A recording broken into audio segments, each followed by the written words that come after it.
ఈ వారం నుంచి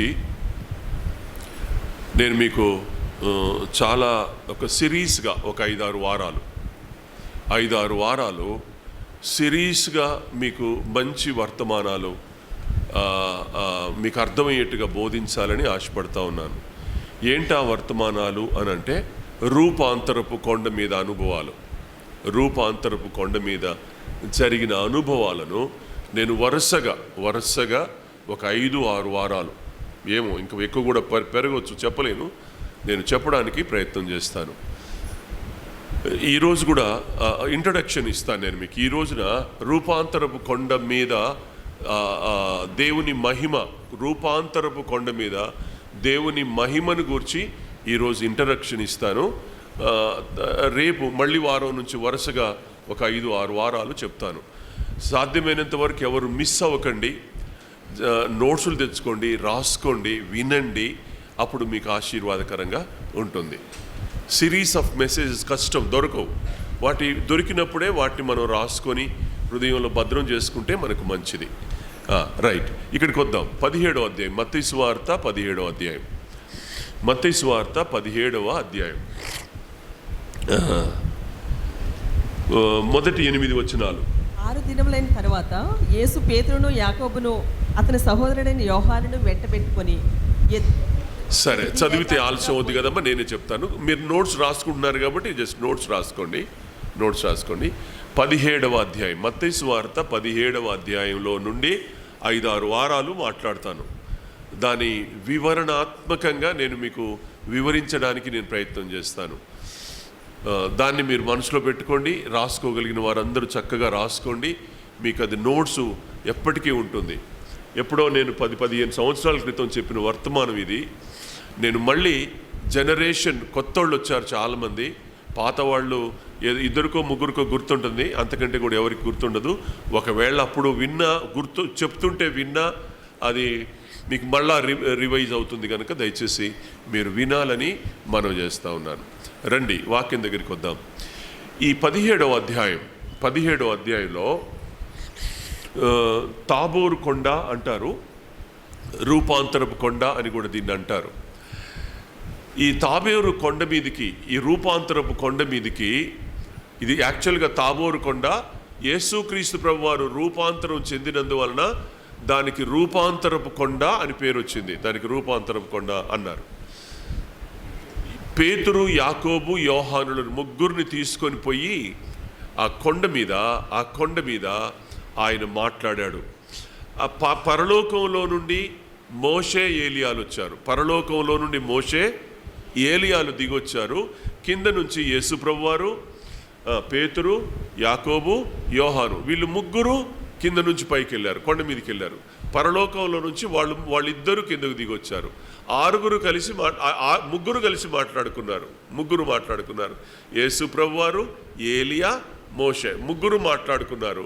వీళ్ళు దూరంలో ఉన్నారు, కొండ కొంచెం దూరంలో ఉండి ఆ సీను అవన్నీ కూడా జాగ్రత్తగా వాళ్ళు విన్నారు, చూశారు, అంత చేశారు. ఇది ఈ 8 వచనాలలో ఉన్న భావం. దీన్ని మనం ఆత్మీయంగా చాలా సంగతులు మనం ఆలోచించాలా. దీనిలో చాలా సంగతులు ఉన్నాయి. ఇందులో ఏమున్నాయి అని అంటే చాలా ఉన్నాయి. నేను చెప్తాను. 6 వారాలు 7 వారాలు చెప్తున్నానంటే ఎంత ఉండాలి? దీంట్లో చాలా ఉంటుంది.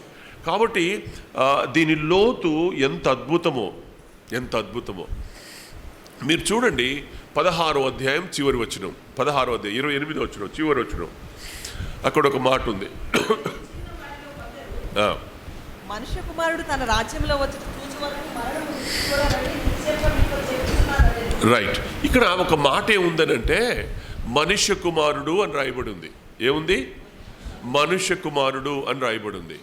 మనుష్య కుమారుడు అనే పదం 40 సార్లు ఉంది. మనుష్య కుమారుడు అనే పదం 40 సార్లు రాయబడింది. యేసు క్రీస్తు అనే పదం 38 సార్లే ఉంది. యేసు క్రీస్తు అనే పదం కంటే మనుష్య కుమారుడు అని అనిపించుకోవడానికి యేసయ్యకి ఇష్టం. యేసయ్యకి ఏది ఇష్టము అని అంటే మనుష్య కుమారుడు అనిపించుకోవడానికి ఇష్టం ఆయనకి.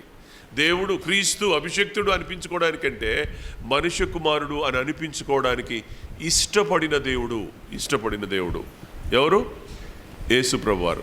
సో అందుకనే అది 40 సార్లు ఉంది. మనుష్య కుమారుడు అనే పదం 40 సార్లు ఉంటే యేసు క్రీస్తు అనే పదం 38 సార్లే ఉంది, తక్కువ ఉంది ఇది.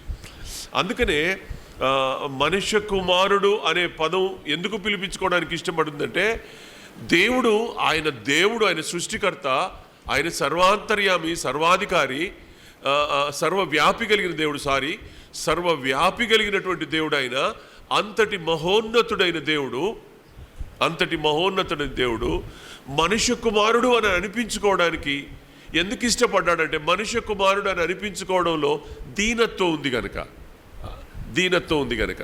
అందుకనే ఫిలిప్పీ పత్రిక 2వ అధ్యాయంలో రాశాడు, ఆయన శిలువ మరణం పొందినంతగా అంటే ఆయనకు విధేయత చూపించడం, దీనుడుగా మారడం, రిక్తుడుగా మారడం ఆయనకి ఇష్టం. దేవుడే కానీ ఆయనకి ఇష్టం. ఇవాళ మనుషులు గొప్పలు చెప్పుకోవడానికి ఇష్టపడుతున్నారు, మేమంతా అని చెప్పుకోవడానికి ఇష్టపడుతున్నారు. కనుక నేటి మనుషులకు దేవుణ్ణి మనం పోల్చుకుంటే ఎక్కడ మనకు పొంతన ఉండదు. దేవుడేమో రిక్తుడవడానికి, దేవుడు దీనుడవడానికి, దేవుడు విధేయుడవడానికి, దేవుడు మనుష్య కుమారుడని పిలిపించుకోవడానికి ఇష్టపడుతుంటే మనుషులేమో మేము దేవుళ్ళం అనిపించుకోవడానికి ఇష్టపడుతున్నారు, మేము గొప్పవాళ్ళం అనిపించుకోవడానికి ఇష్టపడుతున్నారు, మేము మహాగనులం అని చెప్పుకోవడానికి ఇష్టపడుతూ ఉన్నారు. ఇది ఇక అది మన విజ్ఞతకు వదిలిపెడుతున్నాను నేను. మనం ఏం ఆలోచిస్తామో చెప్పలేను. సమాజంలో డబ్బుంటేనేరా ఎవడైనా లెక్క పెట్టేది అంటారు. నిజమే, డబ్బుంటే లెక్క పెడతారు. అంటే అందుకని డబ్బు సంపాదించడం కోసం ఎక్కడికైనా ఎక్కుతావా, ఎటన్నా వెళ్తావా? సో కీర్తి ప్రతిష్టల మీద టోటల్గా మనిషి యొక్క మనసు కీర్తి ప్రతిష్టల మీద మమకారం పెరుగుతుంది. భూమి మీద మనుషులకు కీర్తి ప్రతిష్టల మీద, గౌరవాల మీద, శాలువాలు కప్పుకోవడాల మీద, గొప్పతనాల మీద చాలామందికి ఆశలు పెరుగుతున్నాయి. అందువల్ల వాళ్ళు దాన్ని ఇష్టపడతారు.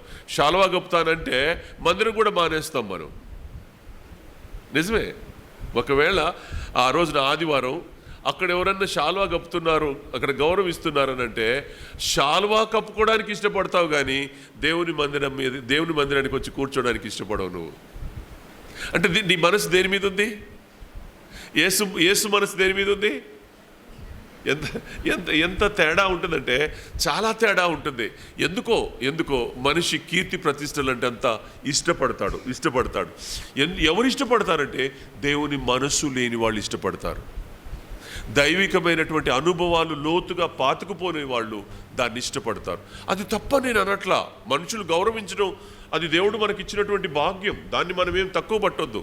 ఎదుటి వ్యక్తి మనల్ని గౌరవించగలిగిన స్థాయిలోకి దేవుడు మనల్ని తీసుకొచ్చాడు కనుక దేవుడు అలా మనల్ని తీసుకురావడం అనేది మనకు ఆశీర్వాదమే. అది మనల్ని తక్కువ కాదు. అది కానీ దేవుణ్ణి కాదని ఆ స్థలాల్లోకి వెళ్ళి అటిల్లు దేవుణ్ణి కాదు అని, దేవుని కంటే నాకు శాలువ కప్పుకోవడమే ఇష్టమో అని అనుకొని దేవుని సన్నిధిని మాని శాలువ దగ్గరికి వెళితే అర్థం ఏముంది కదా? అర్థమవుతుందా మీకు? కాబట్టి అది కాదు దేవునికి ఇవ్వవలసిన స్థానం మరెవ్వరికి ఎక్కడా ఇవ్వడానికి వీల్లేదు.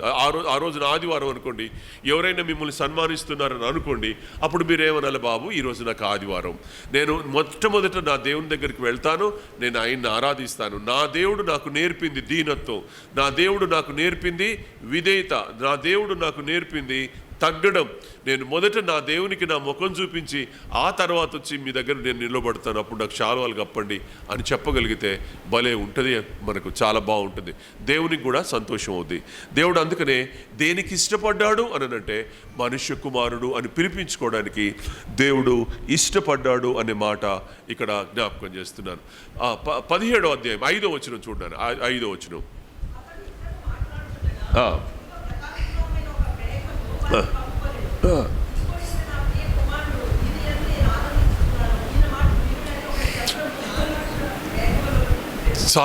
చాలా వినండి.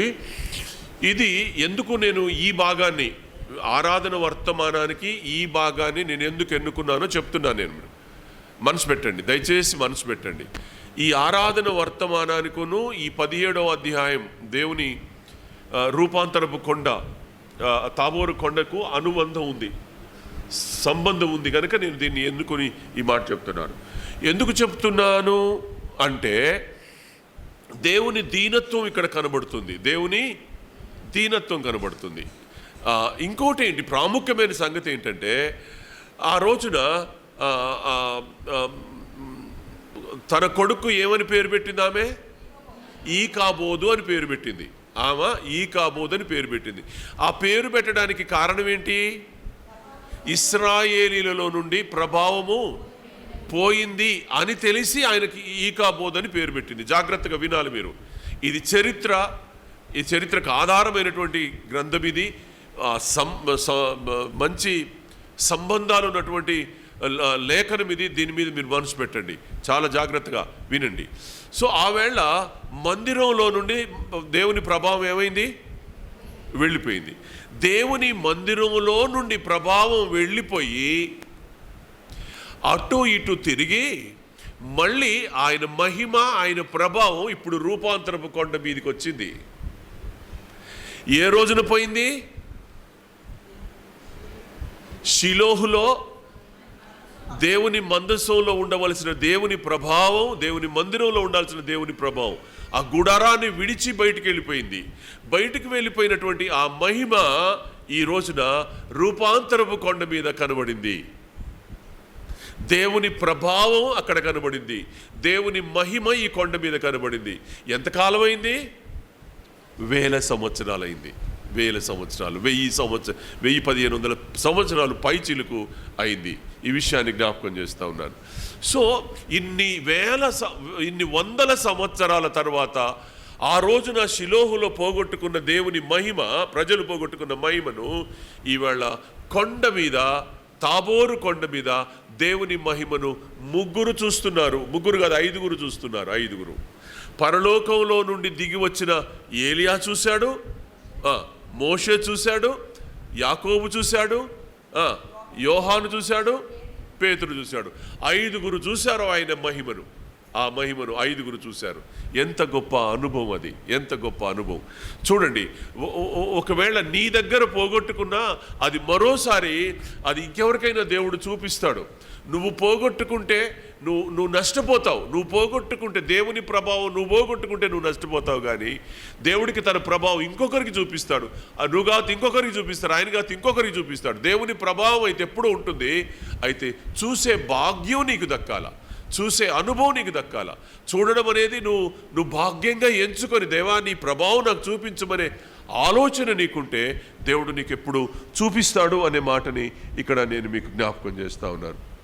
కనుక అక్కడ 4 రుజువులు ఉన్నాయి.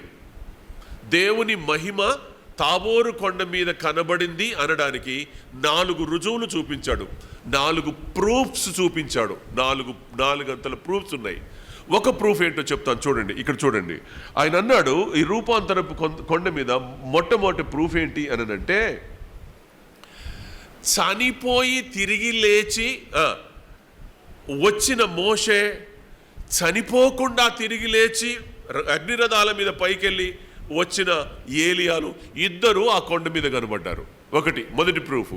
అమ్మా వినాలి, రాసుకోండి, మీరు రాసుకోండి. ఎవరు కనబడ్డారు తాబోరు కొండ మీద? చనిపోయి తిరిగి లేచిన మోషే కనబడ్డాడు. అసలు చనిపోకుండానే పరలోకానికి వెళ్ళిన ఏలియా కూడా ఆ కొండ మీద కనబడ్డాడు.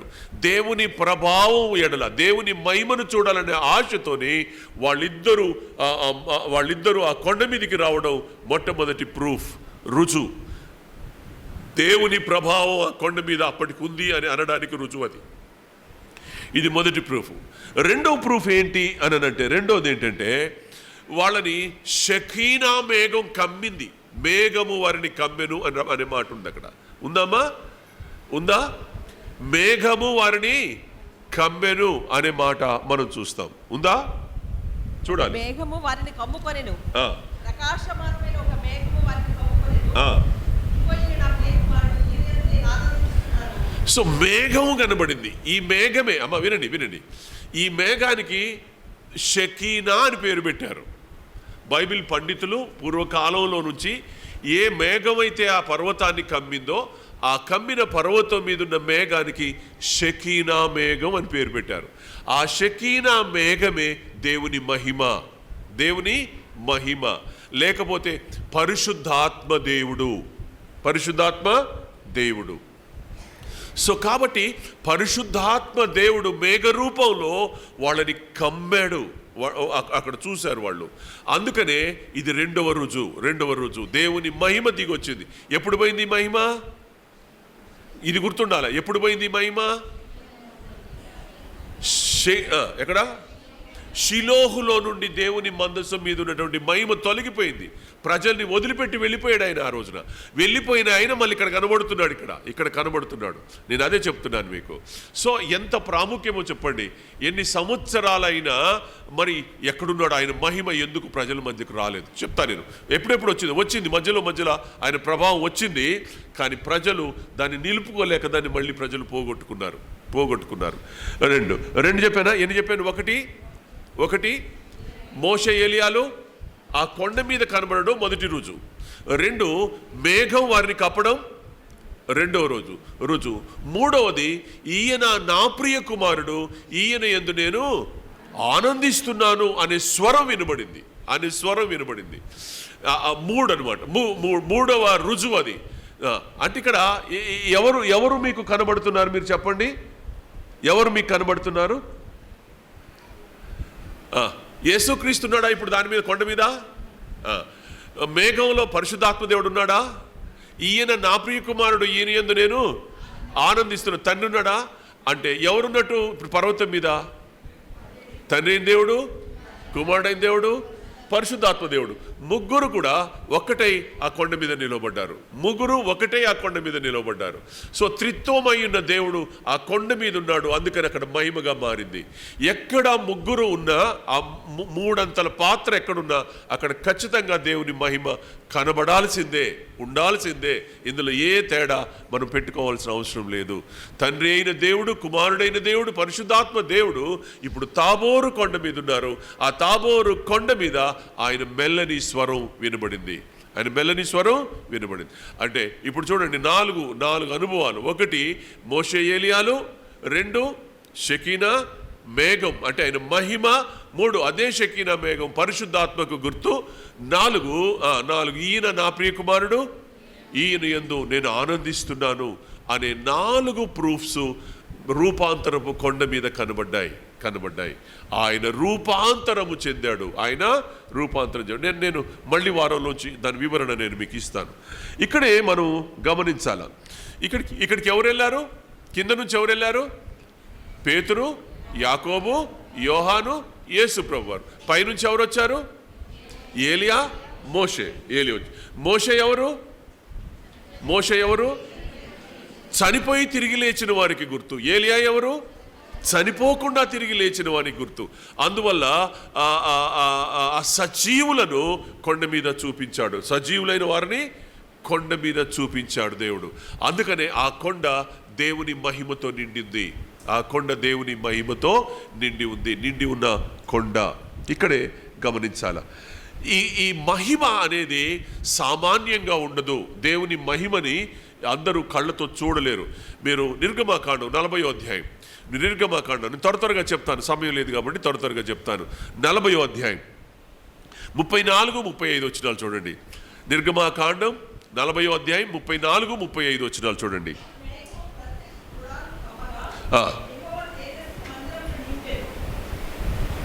చదువు.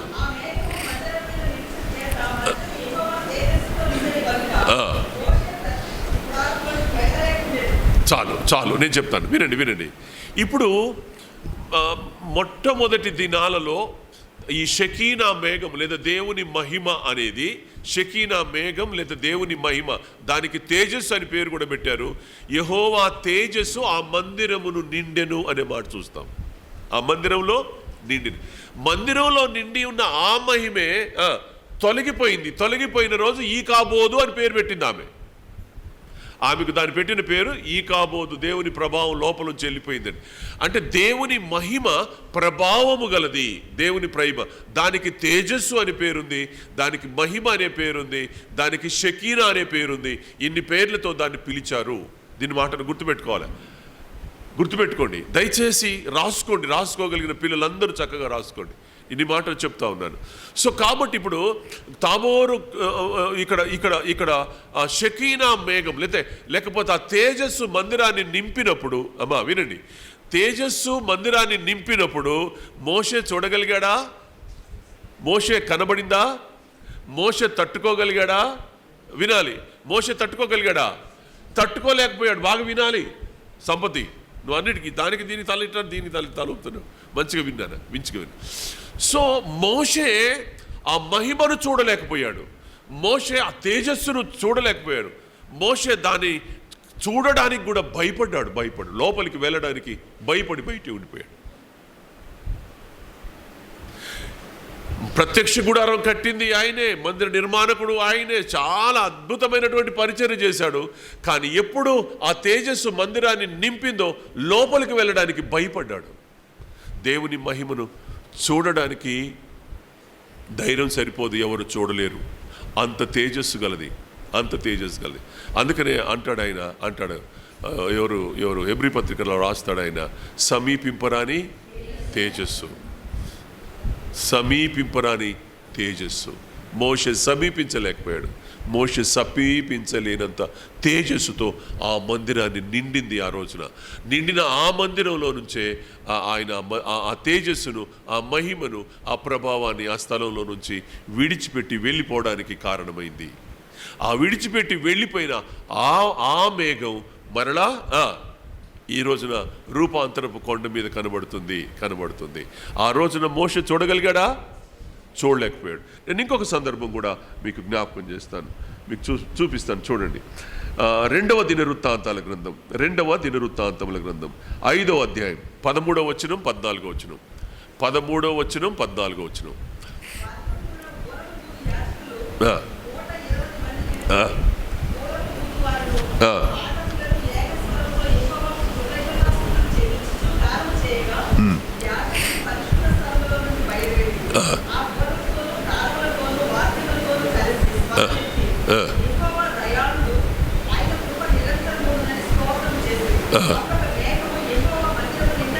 అప్పుడు ఒక మేఘము యెహోవా మందిరము నిండా నిండెను.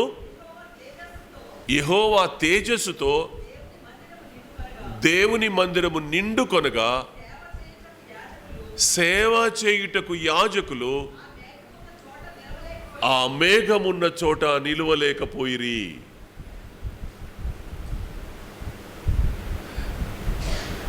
మీకు అర్థమవుతుందా? ఆ మేఘం ఉన్న చోట నిలువలేకపోయారంట. ఎవరు? యాజకులు. మొట్టమొదట ఆ మేఘాన్ని ఎవరు చూడలేకపోయారు? మోషే చూడలేకపోయారు. ఆ తర్వాత సేవ చేసే యాజకులు చూడలేకపోయారు, నిలవలేకపోయారంట. అంత ప్రభావం. ఇది యెరూషలేములో సొలొమోను మందిరం కట్టించినప్పుడు మళ్ళా రెండోసారి వచ్చింది. అమ్మ వినాలి, ఎప్పుడు పోయింది అది? మొదటి సమూయేలు గ్రంథం 4వ అధ్యాయంలో ప్రభావం బయటికి వెళ్ళిపోయిన ఆ ప్రభావం, ఆ మేఘం, ఆ మహిమ సొలొమోను మందిరం కట్టిన తర్వాత సొలొమోను మందిరం మీదకి వచ్చి నిలిచింది. అది కట్టినప్పుడు ఆ తేజస్సు దాని మీద నిలిచినప్పుడు మొట్టమొదటిసారి మోషే చూడలేకపోయాడు, కళ్ళు మూసుకున్నాడు. రెండవసారి యెరూషలేములో సొలొమోను మందిరం కట్టించినప్పుడు అదే మేఘం దిగొచ్చింది.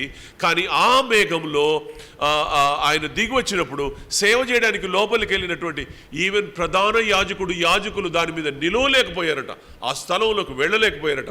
అంటే దేవుని ప్రభావం ఎంత గొప్పదో, దేవుని మహిమ ఎంత గొప్పదో, దేవుని సన్నిధి ఎంత గొప్పదో, ఆ మేఘము ఎంత ఎలా ఉందో, దాని రూపం, దాని ఆకారం, దాని పరిస్థితి ఏంటో మనం వర్ణించలేం. చెప్పశక్యం కాని మాటలు ఇవన్నీ కూడా. వాళ్ళు చూడలేక, వాళ్ళు నిలవలేకపోయారు అని అంటే ఆయన ప్రభావం ఎంత గొప్పది ఆయన ప్రభావం. సో అప్పుడు నిలిచింది, రెండోసారి నిలిచింది. కానీ తర్వాత ప్రజలు మళ్ళీ పాపం చేస్తూ వచ్చారు. మళ్ళీ పాపం చేస్తూ వచ్చినప్పుడు మళ్ళా అక్కడ అక్కడ అక్కడ ప్రవక్తల కాలంలో కనబడింది. ఏంటిది? మేఘం, మహిమ, దేవుని మేఘం, దేవుని మహిమ మళ్ళీ ప్రవక్తల కాలంలో యెహెజ్కేలు గ్రంథ ప్రవక్త కాలంలో కనబడింది. మీరు రండి, నేను అక్కడ 2-3 వచనాలు చూపిస్తాను. చూడండి 2-3 వచనాలు. 8వ అధ్యాయం 16వ వచనం. యెహెజ్కేలు గ్రంథం 8వ అధ్యాయం 16వ వచనం.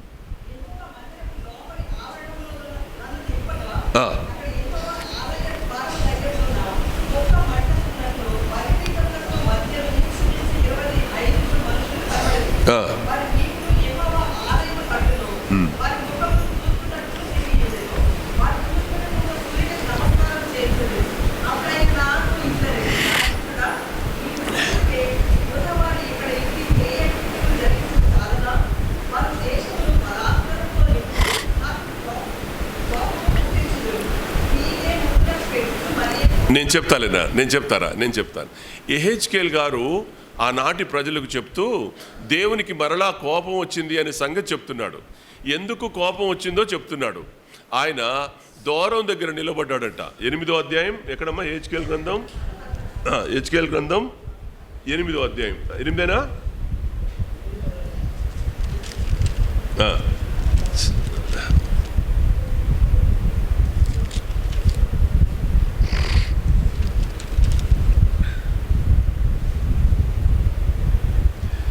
పదహారవ వచనం. యెహోవా మందిరపు లోపలి ఆవరణంలో ఉన్న నన్ను దింపగా, అంటే సేవకుడు యెహోవా మందిర ఆవరణంలో దిగాడు. దింపిన తర్వాత అక్కడ ఆయనకు ఒక దర్శనం, ఒక ప్రత్యక్షత దొరికింది. అక్కడ ఏం చూశాడు అనంటే, అక్కడ యెహోవా ఆలయము ద్వారము దగ్గర మంటపమునకును బలిపీఠమునకును మధ్యన ఇంచుమించు 25 మనుషులు కనబడిరి. వారి వీపులు యెహోవా ఆలయము తట్టుకు,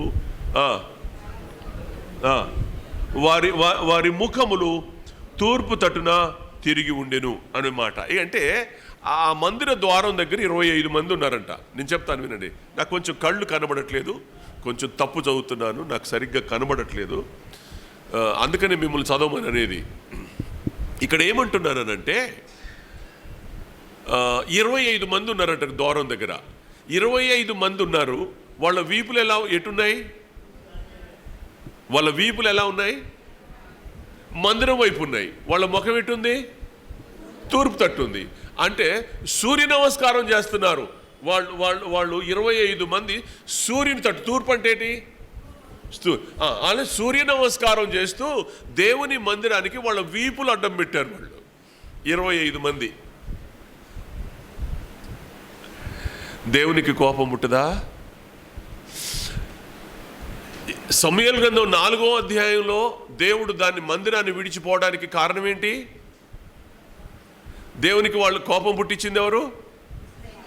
వాళ్ళే. వాళ్ళ ప్రవర్తన దేవుని కోపానికి, దేవుని రోషానికి, దేవుని అసహించుకోవడానికి కారణమైంది. తిరిగి అది మళ్ళీ ఇక్కడ చూస్తున్నాడు దేవుడు. ఇక్కడ చూస్తున్నాడు. ప్రభావం రావాలని అనుకున్నాడు. ఆయన దిగొచ్చి వాళ్ళ మధ్య ఉండాలని ఆశపడ్డాడు. కానీ తీరా వచ్చి చూసేసరికి వాళ్ళ వీపులేమో యెహోవా దేవుని మందిరం వైపు ఉన్నాయి, వాళ్ళ ముఖాలేమో సూర్యుని తట్టున్నాయి. దానియేలు ప్రార్థన చేసినప్పుడు దానియేలు చేతులు ముఖం ఎట్టున్నాయి? యెహోవా ఆలయం వైపు ఉన్నాయి. అవునా? మీకు అర్థమవుతుందా? దానియేలు ప్రార్థన చేసేటప్పుడు యెరూషలేము తట్టు చేతులు చాపాడు. యెరూషలేము వైపు, ఆలయం వైపు తన ముఖాన్ని చాపుకొని ప్రార్థన చేశాడు.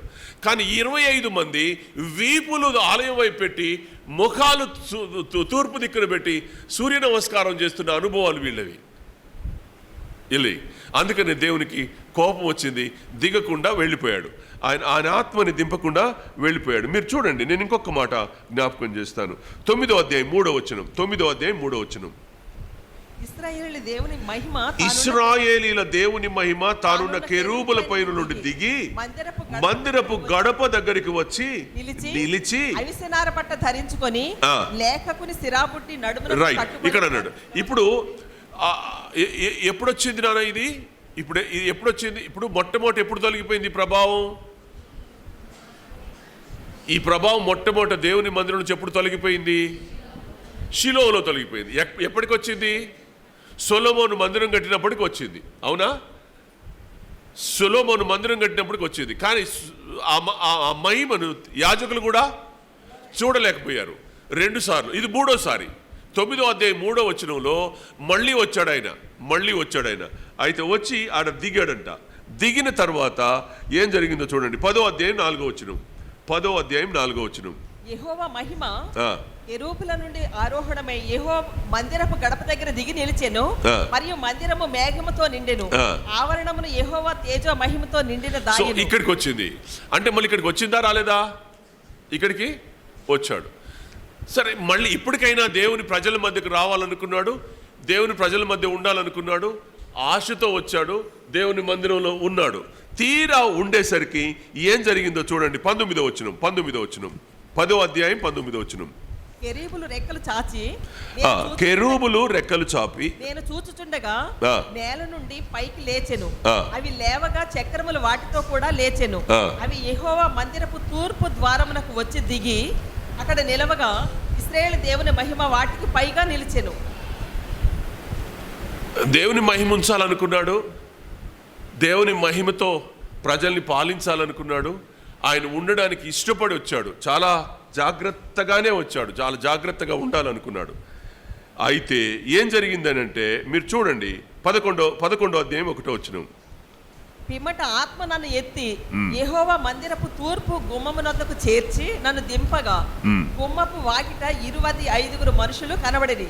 వారిలో జనులకు ప్రధానులైన అజ్జూరు కుమారుడగు యజన్యాయు, బెనయ కుమారుడగు పెలట్యాయు నాకు కనబడిరి. ఎవరు కనబడ్డారా? జనులకు ప్రధానులైన 25 మందేనా? ఏ 25 మంది వీళ్ళు? ఏ 25 మంది?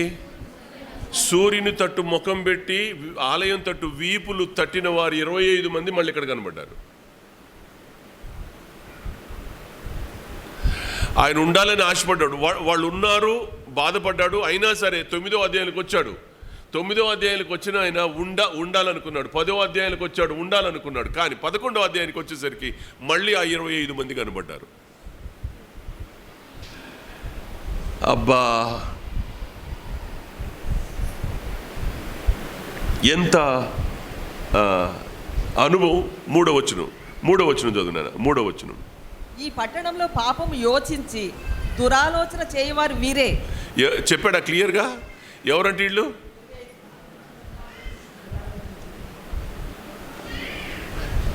ఇక్కడ ప్రతి క్రైస్తవ సంఘానికి ఒక హెచ్చరిక ఉంది. పెద్దలు గుమ్మం దగ్గర నిలబడేవారు. గుమ్మం దగ్గర నిలబడే పెద్దలే ఒకవేళ ఇలా ఉంటే వారి వీపులు దేవాలయం పెట్టి వారి ముఖాలు తూర్పు పెట్టి దేవుని చేత ఈ పట్టణములో పాపము యోచించి దురాలోచనలు చేయువారు వీరే అనే సాక్ష్యం పొందితే, అంటే దేవుని మందిర గడపల దగ్గర ఉండే దేవుని సేవకులు, పరిచారకులు, సంఘ పెద్దలు అనబడిన వారు వీపును మందిరం వైపు పెట్టి మనసును తూర్పు తట్టు తిప్పేవారు, పట్టణాన్ని పాపంతో నింపేవారు. అవరి సాక్ష్యం అది. ఆ రోజున జరిగిన సంగతి ఇక్కడ రాశాడు. ఇప్పుడు దేవుడు ఉంటాడు అక్కడ? ఇప్పుడు తేజస్సు ఉంటుందా బ్రదర్? అంటే మొట్టమొదట షిలోలోంచి బయటికి వెళ్ళడానికి కారణం ఏంటి? ఇదే. మొట్టమొదట షిలోహులో దేవుని ప్రభావం అక్కడి నుంచి వెళ్ళిపోవడానికి కారణం ఆనాడు పెద్దలే, యాజకులే, వాళ్ళు చేసిందే. ఆ తర్వాత సొలొమోను మందిరం కట్టినప్పుడు సొలొమోను మందిరం మీదకి ఆ తేజస్సు వచ్చింది. అక్కడ యాజకులు నిలవలేకపోయినంత గొప్ప తేజస్సు చూశారు. వాళ్ళు తేజస్సును చూడలేదు, కానీ ఆలయం అంతా మహిమతో నిండింది. దేవుని ఆరాధన చేశారు, ప్రార్థనలు చేశారు, బలులు అర్పించారు. అద్భుతమైన సేవ జరిగింది ఆ రోజున. ఆ తర్వాత మళ్ళీ వాళ్ళు చేసిన పాపానికి అది పోయి మళ్ళీ యెహెజ్కేలు కాలంలోకి వచ్చింది. తీరా యెహెజ్ కాలంలో వచ్చి మళ్ళీ ఉండాలి అని అనుకుంటూ మళ్ళీ 25 మంది మళ్ళీ అడ్డంగా నిలబడ్డారు. చూడండి, ఒక సీక్వెన్స్ అనేది, ఒక నడిపింపు అనేది ఎలా ఉంటుందో చెప్తున్నాను మీకు. పెద్దలే అడ్డంగా ఉంటే నాయకులే అడ్డంగా నిలవబడితే, దేవుని ఆరాధన చేసి దేవుని మహిమ కొరకు నిలవబడిన పెద్దలు ఈ రోజున ఆటంకంగా నిలవబడితే మరి సంఘాలు ఏం కావాలా? సరే, సంఘాల సంగతి అక్కడ వదిలిపెడదాం. అసలు దేవుని మహిమ లేకుండా వెళ్ళిపోద్ది కదా. దేవుని మహిమే అక్కడ లేకపోతే, ఆ మందిరం మీద లేకపోతే, ఆ కుటుంబాల మీద లేకపోతే, ఆ ప్రజలతో లేకపోతే, దేవుని ప్రభావం అక్కడి నుంచి టోటల్గా బయటికి వెళ్ళిపోతే మనకి ప్రజల సంగతి ఏంటి? దేవుడు లేని శూన్య ప్రజలుగా మిగిలిపోతారు వాళ్ళు. అందుకనే నేను ఈ మాట చెప్తున్నాను. నేను మూడు మాటలు చెప్పాను. నేను ఉదాహరణకి మధ్యలో తీసుకొచ్చి 3 మాటలు చెప్పాను. మొట్టమొదట షిలోహులో నుండి ఆయన ప్రభావం పోయింది, ఆ మేఘం తొలగిపోయింది. రెండోది మందిరం మీదకి వచ్చింది, సొలొమోను కట్టించిన మందిరం దగ్గరికి వచ్చింది. మందిరంలో ఆ రోజున మొట్టమొదటిసారి మోషే కూడా చూడలేకపోయాడు ఆ తేజస్సుని. రెండోసారి యాజకులు చూడలేకపోయారు, నిలవలేకపోయారు. 2 తర్వాత ఎహెజ్కేల్ కాలంలోకి వచ్చింది. ఎహెజ్కేల్ కాలంలోకి వచ్చినప్పుడు మళ్ళీ వాళ్ళు అడ్డం పడ్డారు. దేవుడు నొచ్చుకున్నాడు, దేవునికి కోపం వచ్చింది, అక్కడి నుంచి మళ్ళీ వెళ్ళిపోయిన ఆ ప్రభావం మళ్ళీ ఎక్కడొచ్చింది అంటే సరిగ్గా ఈ రూపాంతరం కొండ మీదకి వచ్చింది. అంతే. ఈ చరిత్ర మనకు అర్థమవుతే, ఈ ఆలోచన మనకు అర్థమవుతే, లేఖనం ఇది మనకు అర్థమవుతే, దేవుడు ప్రజల్ని విడిచిపెట్టాలనుందా, ఉంచుకోవాలనుందా? దేవుడు ప్రజలతో ఉండాలని ఆశపడుతున్నాడా, దేవుడు వదిలిపెట్టాలని ఆశపడుతున్నాడా? సో దేవుడు వదిలిపెట్టిపోవడానికి కారకులు ఎవరు? ప్రజలు, నువ్వు నేను. దేవుని ప్రభావం మనలో లేకుండా పోగొట్టుకునేది మనమే. ఆయన కోపం పుట్టించేది, రోషం పుట్టించేది, అసహ్యంగా ఆయన మనల్ని అసహించుకోవడానికి, మన నుంచి విడిచిపడడానికి కారణం మనమే. అయితే ఇలా ఈ అనుభవాలన్నీ ఇప్పుడు తిరిగి కొండ మీద, తాబోరు కొండ మీద దేవుని మహిమ ప్రత్యక్షమైంది. పేతురు గారు భలే రాశాడు ఆ మాటలు. నేను చెప్తాను, రానున్న కాలంలో నేను చెప్తాను. ఇప్పుడు మోషే నిలవలేకపోయాడు. మోషే లోపలికి వెళ్ళగలిగాడా? యాజకులు వెళ్ళగలిగారా? మోషే యాజకులు వెళ్ళలేని అనుభవం అది. అంత గొప్ప తేజస్సు, అంత గొప్ప మహిమ ఇప్పుడు పేతురు, యాకోబు, యోహానులు చూడగలుగుతున్నారు. అబ్బా, ఎంత భాగ్యవంతులు వాళ్ళు చూడలేకపోయారు, కానీ ఈ ముగ్గురు చూడగలుగుతున్నారు. దేవుని మహిమను చూడగలిగారు. ఎంత ఆశీర్వాదకరమైన అనుభవం. దేవుని మహిమను మన కళ్ళతో చూడడం, దేవుని మహిమను ఆస్వాదించడం, దేవుని మహిమను అనుభవించడం అనేది, అది అనుభవించిన వారికి మాత్రమే తెలుస్తుంది. శూన్యంలో ఉండేవాడికి ఏం అర్థం కాదు అది. దేవుని మహిమ ఎంతమంది అనుభవిస్తారో వాళ్ళకి అర్థమవుతుందండి. దేవుని వాళ్ళు విడిచిపెట్టి క్షణం కూడా బ్రతకలేరు వాళ్ళు. అంత అద్భుతమైనటువంటి అనుభవాన్ని వాళ్ళు ఇక్కడ చూశారు. సో ఎంత భాగ్యవంతులు. నేను ముగిస్తున్నాను. సో ఎందుకు ఇదంతా నేను మీతో చెప్పాల్సి వచ్చింది, ఇదంతా నేను ఎందుకు చూపించాల్సి వచ్చింది అంటే, ఇప్పుడు ఏలియా, మోషే మొట్టమొదటి చూశాడా దేవుని మహిమను? చూడలేకపోయాడు. కానీ మోషే కూడా ఇక్కడ చూశాడు. అమ్మ వినాలి, మోషే కూడా ఇక్కడ చూశాడు, పేతురు చూశాడు, యోహాను చూశాడు, యాకోబు చూశాడు. ఏలియా చనిపోకుండా అగ్నిరథాల మీద వెళ్ళాడు కాబట్టి మళ్ళీ దేవుడు రెండోసారి ఇచ్చాడో లేకపోతే మొదటిసారి ఇచ్చాడో నాకు తెలీదు. కానీ మొత్తానికి 5 కూడా ఏం చూశారు? తాబోరు కొండ మీద దేవుని మహిమను చూశాడు. దేవుని మహిమ ఎలా కనబడింది? ఆయన రూపాంతరము చెందడం ద్వారా కనబడింది. ఆయన యేసుక్రీస్తు ప్రభువారు ఈ 5 మధ్యలో ఉన్నాడు. ఈ 5 మధ్యలో యేసు ప్రభువారు రూపాంతరం చెందాడు. రూపాంతరం చెందినప్పుడు ఆయన ముఖం ఎలా కనబడింది? ఈ మాట చదువు ఇప్పుడు. ఆయన ముఖం ఎలా కనబడింది? ఆయన ముఖము సూర్యుని వలె ప్రకాశించెను. ఆయన వస్త్రములు వెలుగు వలె తెల్లని వాయెను. ఆయన వస్త్రములు హిమము వలె తెల్లవాయెను. ఇదిగో మోషేయు ఏలియాయు వారికి కనబడి. చాలు. ఎలా ఉన్నాడు ఇప్పుడు చెప్పండి? ఆయన ముఖము సూర్యుని వలె కనబడిందంట. ఆయన వస్త్రములు తెల్లగా కనబడ్డాయంట. దేవుని మహిమను కళ్ళతో చూశారు. సూర్యుని చూడడానికి మన కళ్ళు చాలుతాయా? సూర్యుని చూడడానికి మన కళ్ళు సరిపోతాయా? సూర్య తేజస్సు ఆయనలో కనబడింది. ఆయన మార్పు చెందినప్పుడు సూర్య తేజస్సు కనబడింది. అదే మహిమ, అదే మహిమ.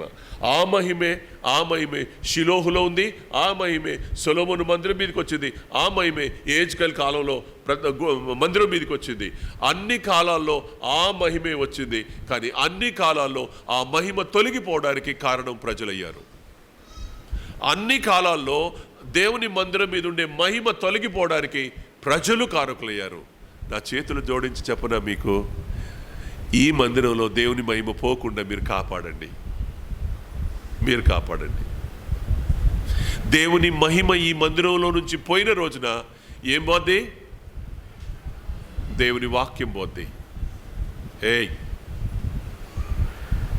దేవుని ప్రభావం దేవుని వాక్యంలో మన కొరకు ఉంది. అందుకనే దేవుని వాక్యంలో ప్రభావం ఉందనడానికి రుజువేంటి? ఈయన నా ప్రియ కుమారుడు, ఈయన యందు నేను మహిమకు రుజువది. దేవుని వాక్యం ఎక్కడ ఉంటుందో అక్కడ దేవుని మహిమ ఉంటుంది.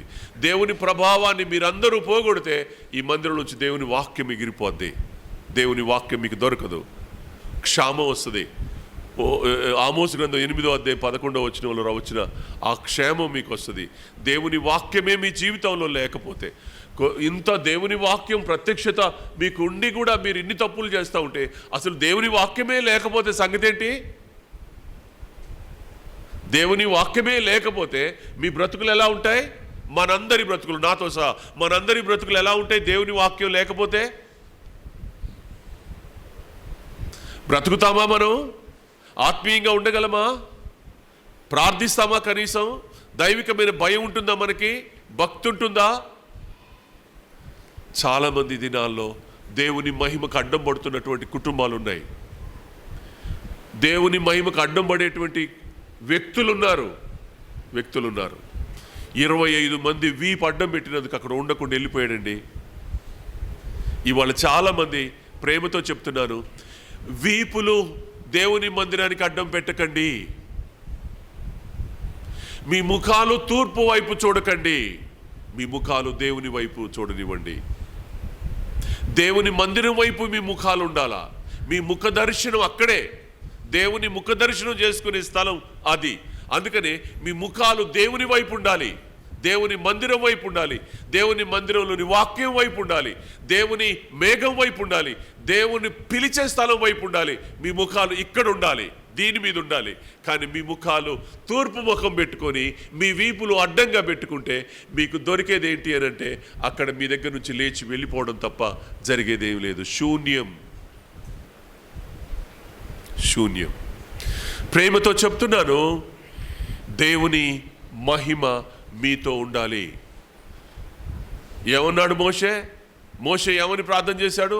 నీ మహిమ నాతో రాని ఎడల ఇక్కడి నుంచి మమ్మల్ని తీసుకొని వెళ్ళొద్దు అని నిర్గమకాండం 33వ అధ్యాయంలో ప్రార్థన చేశాడు. దేవుని మహిమను ఇష్టపడ్డారు వాళ్ళు, దేవుని సన్నిధిని ఇష్టపడ్డారు వాళ్ళు. దేవుని సన్నిధి నీతో ఉంటే నువ్వు దీవించబడతావు, గొప్ప చేయబడతావు. దేవుడు నిన్ను, నీ బిడ్డలను, నీ బిడ్డల బిడ్డలను ఆశీర్వదిస్తాడు. దేవుని సన్నిధిని పోగొట్టుకుంటా. అందుకని దావీదు ఏం ప్రార్థన చేశాడు? దేవా, నీ సన్నిధి నుంచి నన్ను దూరము, నీ పరిశుద్ధాత్మ నా దగ్గర నుంచి తీసివేయొద్దు. ఎంత బాగా ప్రార్థన చేశారు వాళ్ళు. ఆ ప్రార్థన ఎంత అద్భుతమైన ప్రార్థన. అందుకనే నేను ఈ మాటలు చెప్తున్నాను. ఇప్పుడు చెప్పండి, ఇప్పుడు దేవుని మహిమను మనం చూడాలా లేదా? వాళ్ళు ముగ్గురు చూశారు. ఎవరు ముగ్గురు? వాళ్ళిద్దరు చూశారు. పైనుంచి వచ్చిన వాళ్ళు ఇద్దరు చూశారు, కింద నుంచి వెళ్ళిన ముగ్గురు చూశారు. ఈ మహిమను ఎవరిలో చూశారు? యేసు ప్రభువులో చూశారు. ఇవాళ నీకు నాకు అందుబాటులో దీనుడై మనుష్య కుమారుడని పిలిపించుకున్న ప్రభువులో ఆ మహిమను మనం చూడాలి. యేసుక్రీస్తు ప్రభువులో దేవుని మహిమను మనం చూడగలిగితే నీ జీవితంలో ఆయన వెంబడిస్తావు, ఆయన హత్తుకుంటావు, ఆయన్ని ఆలింగనం చేసుకుంటావు, ఆయన అడుగు జాడలో నువ్వు నడుస్తావు. దేవుడు నిన్ను నీ బిడ్డల్ని దీవిస్తాడు. కనుక దేవుని మహిమను తక్కువ చేయొద్దు. దేవుని మహిమ లేదు అన్న వార్త వినే ఆమె ప్రాణాలు పోగొట్టుకుంది. దేవుని మహిమకు అంత వాల్యూ ఉంది. దేవుని మహిమను అంత ఎందుకు మోషే మరలా వచ్చాడు? ఆయన మహిమను చూడాలని ఆశ. మొదటిసారి మందిరంలో దిగినప్పుడు చూడలేకపోయాడు. నేను మళ్ళీ చూడాలి, ఆయన మహిమను చూడాలని ఆశపడి మోషే దిగొచ్చాడు. ఏలియా చూశాడు, ముగ్గురు చూశారు. ఎంత అద్భుతం, ఎంత అద్భుతం. కాబట్టి దేవుని మహిమ ఎలా ఉంటుందో, ఏ రూపాల్లో దేవుని మహిమ ఉంటుందో నేను వచ్చే వారం నుంచి చెప్పడానికి ప్రయత్నం చేస్తాను. ఈ 5గురు కదా చూసింది, దేవుని మహిమను చూసింది ఎవరెవరు? 5గురు. యాకోబు దేవుని మహిమను ఎలా చూశాడు? పేతురు దేవుని మహిమను ఎలా చూశాడు? యోహాను దేవుని మహిమను ఎలా చూశాడు? మోషే దేవుని మహిమను ఎలా చూశాడు? ఏలియా దేవుని మహిమను ఎలా చూశారు? వీళ్ళ దృక్పథంలో దేవుని మహిమ ఎన్ని రీతులుగా ఉందో నేను అన్ని ఒక్కొక్కటి మీతో చెప్పడానికి ప్రయత్నం చేస్తాను. జాగ్రత్తగా ఈ టాపిక్స్ మీరు పోగొట్టుకోకుండా జాగ్రత్తగా వినడానికి మీరు ఇష్టపడండి. అద్భుతమైనటువంటి ఒక్కొక్కరు ఒక్కొక్క అనుభవాన్ని చూపించారు. ఒక్కొక్కరు క్రీస్తు మహిమలో ఒక్కొక్కరు ఒక్కొక్క అనుభవాన్ని చూశారు. వాళ్ళు ఆ అనుభవాలు నేను మీకు జ్ఞాపకం చేస్తాను. తలలు వంచండి, బలలో చేయి వేసి ప్రార్థన చేసుకుందాం.